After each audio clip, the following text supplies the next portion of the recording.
Hello everyone, welcome to How to Solver. Today in this video I'm gonna show you how to send friend request on Discord in your laptop. Before starting the video, please subscribe to How to Solver. So let's go. For this you have to open your Discord. Now open your chat list.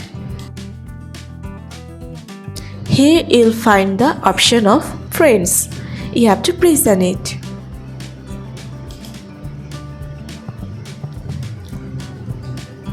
Here you will find different options.